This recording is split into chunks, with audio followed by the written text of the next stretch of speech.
well, my great grandmother, they were women were the head of the church. They were the head of, even because she was born on a plantation. And so when they would go off and they would go worship, she said the men, the men would follow the women's lead because there were spaces a woman could go to that they couldn't. There was knowledge that women could attain that men couldn't.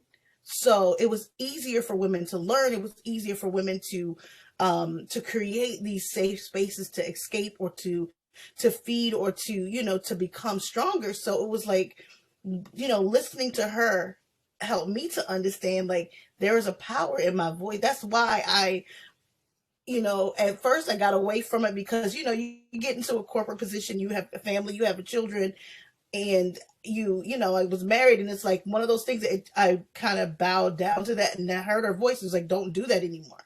So that's where you have to own that side of you that, that has been, we've been always told to let go of that and be that certain way, be the Virgin Mary and be the docile, quiet woman. Women should be seen, not heard. And, all of that.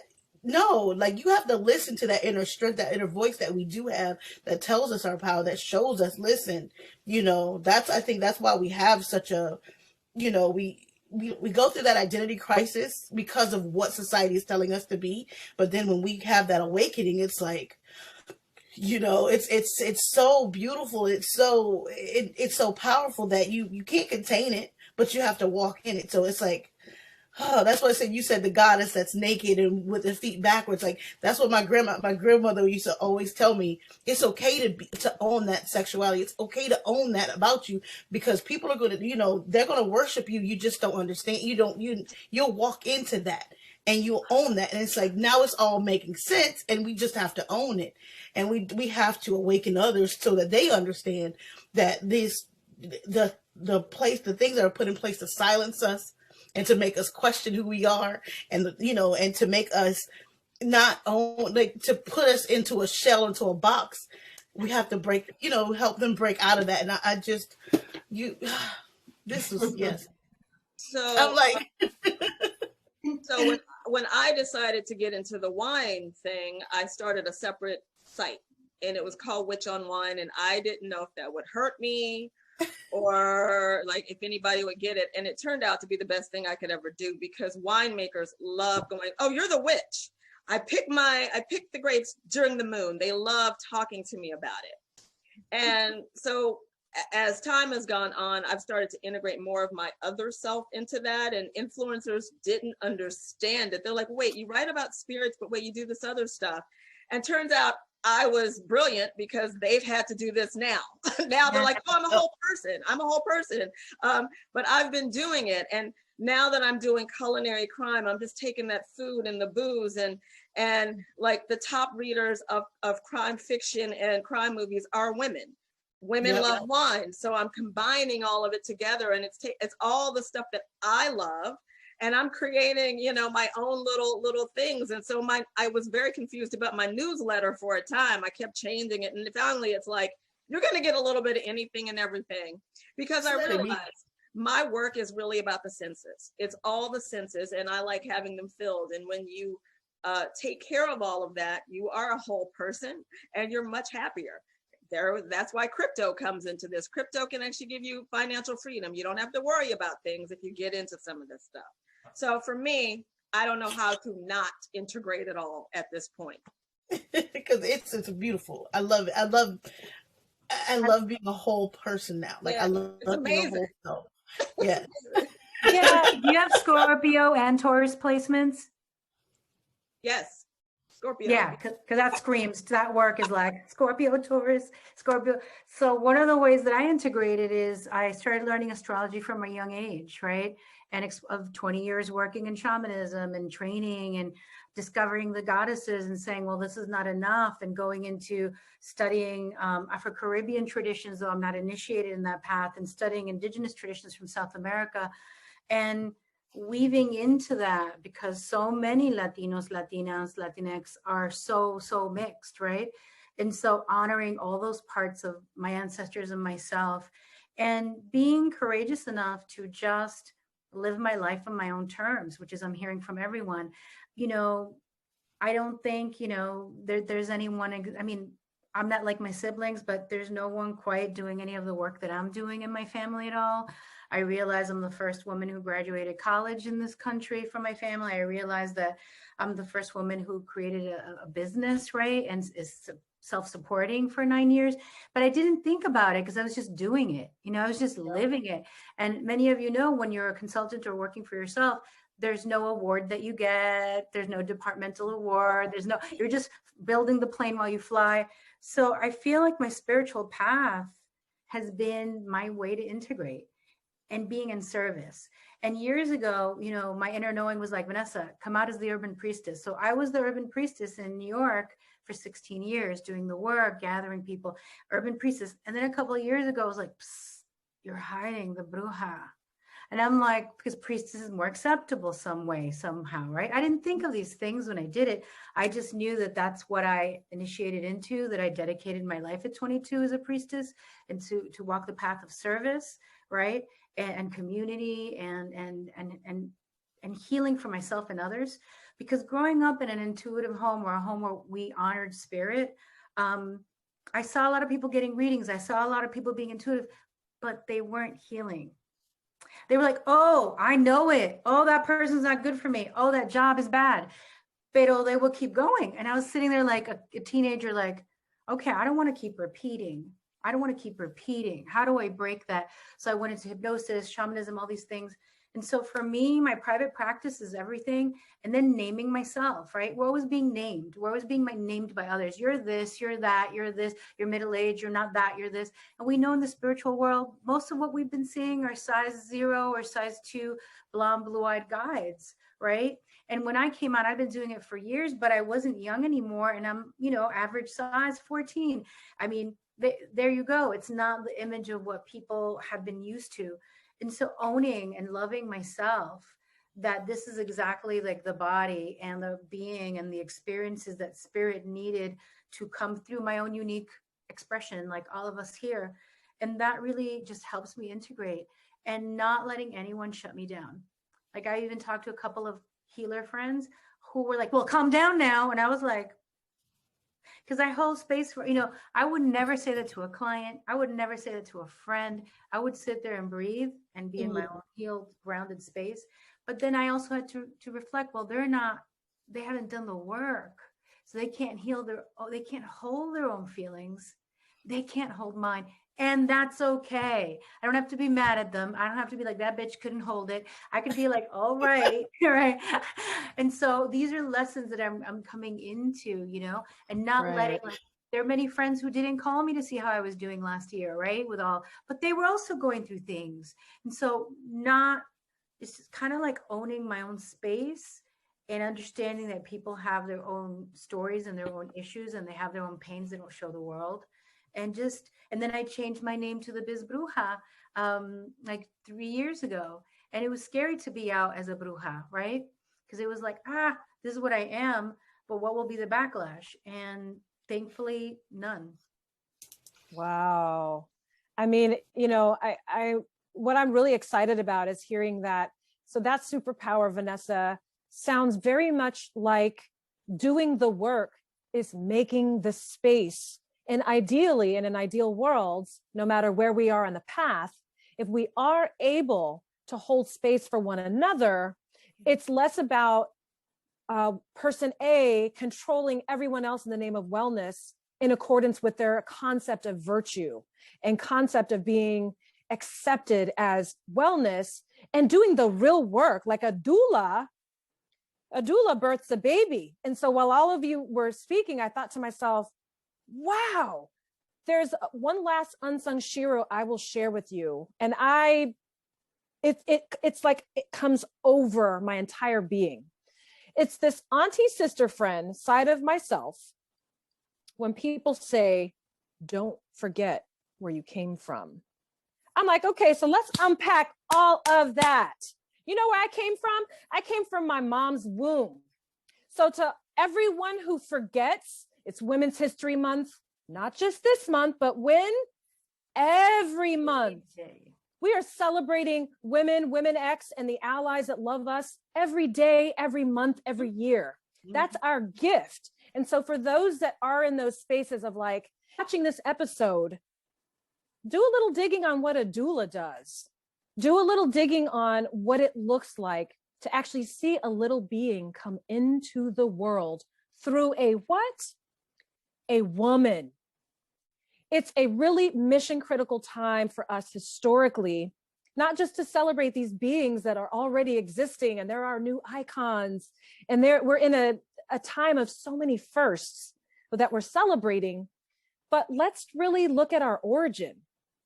Forgetting that means you're going to lose no matter what. You didn't just pop out at 40 years old and a millionaire. So let's keep it really, really real about that. And remember, if you're asking a woman to keep it real, she may clap back with this. So be ready. So with that, let's just do one more speed round. Anything else you'd like to share? And it's been a pleasure connecting today. And I'll just give a little ceremonial gong.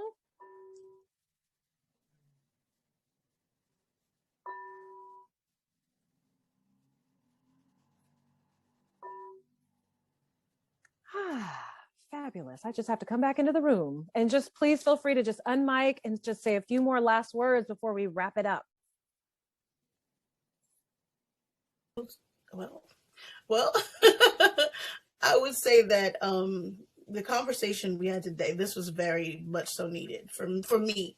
It's healing for me because most of the time I'm not able to speak like that unless I'm in a private space. So for me to show my personality and show who I am is in a safe space is awesome for me. And I learned a lot today because, anytime I'm in a space where I'm with other women who, I learn and I glean from, from their strength and their knowledge. So I appreciate being here today because this was, for me to be able to say what I said and what I shared was major because a lot of times I just sit back and don't say anything because I'm an introvert, but I will gather, snatch edge, when need be. And so I do that. But to be able to explain why and the reasons, it makes it full circle for me. It makes it, and I have to thank my, if I had a Reiki session the other day and she cleared a lot of things and normally I wouldn't be this open and honest. And, I'm honest, to a fault outside, but, honest with, instead of speaking about it, I'll just be quiet, and so to me, that silence is essentially a lie because I'm not speaking it. So therefore, like, to speak it and, speak that truth, it makes it feel so amazing because it's like you can't be silent all the time. But you all are so amazing, and the amount of things we've been through. I mean, I'm so in awe. And I thank you all so much for today. I echo that. I also feel so much gratitude for this encounter and seeing the beauty of each one of you, each one of your stories. And, I invite you with me to seek out the Siguapa in other women and to kind of say hi so that your Siguapa, your wild woman can also feel free to come. For me, that archetype really embodies the need for our psyche, our soul to be free. And at the same time, she embodies that, protection that we need by embracing. We get the protection by embracing a secure sense of self.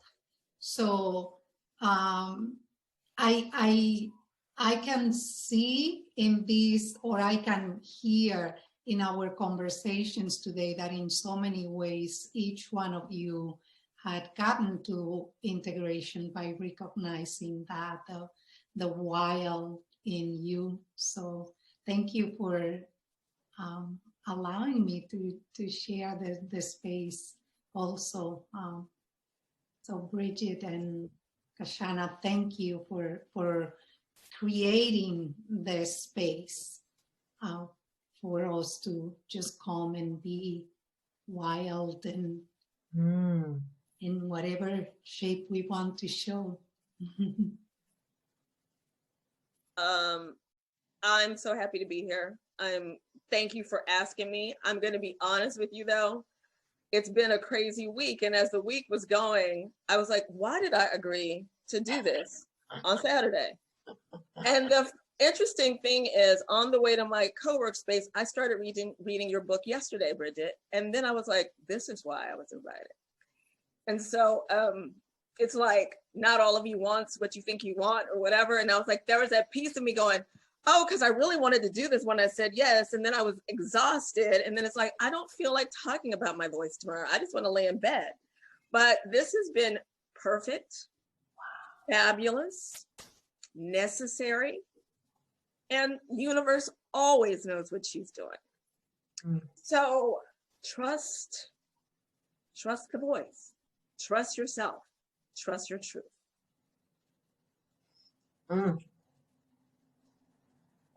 Joshi. So I'm teaching the rest of the day, and I also asked myself this week, oh, wow, it's a very long day and there's a lot of things going on. And then I said to myself, I know that I will be receiving what is needed and I will be showing up for something. And I have to say that I'm honored to be here, that it's been incredible to witness all of you. Thank you for being so vulnerable, so open. You've triggered so many different things in me that at some point today, after I teach, I want to like sit down and continue breathing and like just seeing what comes up. And it's so beautiful to see all of you in your own paths and your own journeys coming to your own integration and reclaiming your power. I mean, I've always known that, you know, as we reclaim our power as women and we go out and help others and we're emulating for the next generation. I mean, that's why you've got these 20-year-olds running around who are like so much more empowered and so much more doing all this work, because we've also been doing it in one way, shape, or another, whether it's public or private. Those ripple effects are real. And what another message I just want to give as we close for anybody watching, return to what works for you. So many of us are like, well, I used to love to dance, but I don't do it anymore, me included. Return to it. It doesn't have to be 15 to, you know, an hour. Some people are like, well, I'm not going to do that because I don't have time for it. Do 5 minutes of it. I just did half of the song, and the song was called Soy Yo, It's Me, right? By, I think it's Bomba Stereo, and it's this little girl. She does her hair all different. People are picking on her, but she's like, it's me, which is so perfect for today. Soy Yo, it's called. Just do the things, even if it's just 5 minutes. Like, we are so busy. We're holding space for others. Taking a walk now that it's spring, and seeing the buds coming out of the earth while there are still leaves, it never gets old for me, right? There's like little flowers popping up and there's still dead leaves on top. And I'm like, wow, talk about birth, death, and rebirth right here, right in nature. So allow yourself to just connect to nature and do the things that have inspired you in the past, or figure out new ones. It's so worth it. So we have to nurture our fire. We have to nurture our energy. We have to nurture our joy even during these difficult times. So thank you. Thank you for having me here. Amazing. And Bridget, I mean, so before I pass it over to Bridget, she'll have some final words. Please know, for those of you watching, enlist your, the final 8th, Enlist Your Inner Selves to Accomplish Your Goals, is available where books are sold. You can visit nyvoicedialogue.com.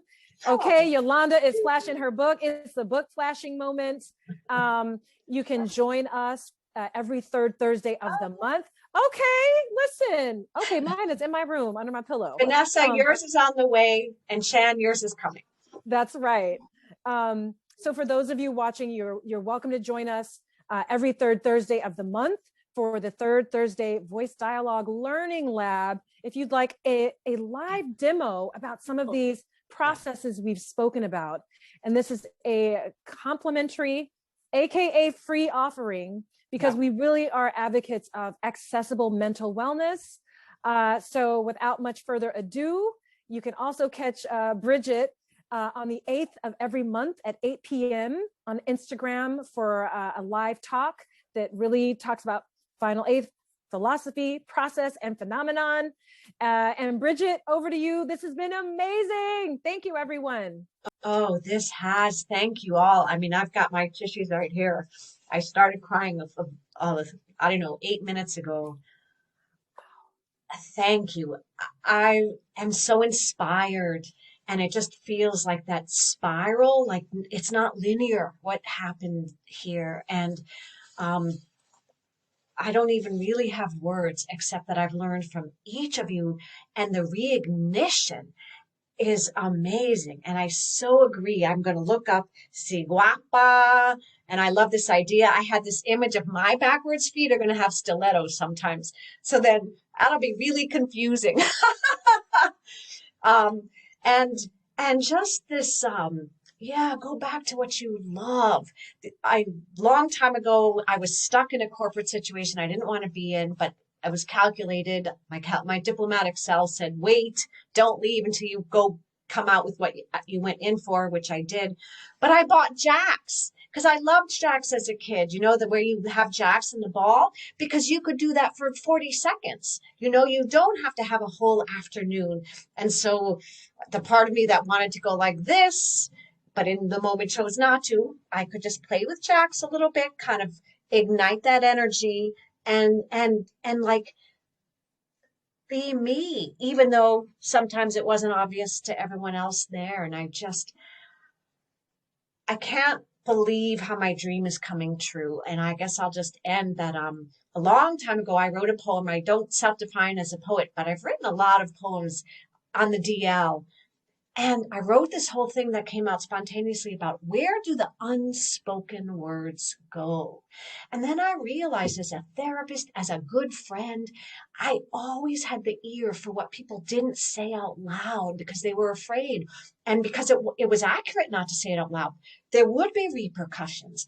And I just feel like I'm coming home. Like this is where some of the unspoken words go that everyone needs to hear. And I'm so blessed and honored that you all said yes, and here we are. And thank you, Kashana, for curating this. And oh my goodness. So I'm going to end in silence because I'm feeling so much love.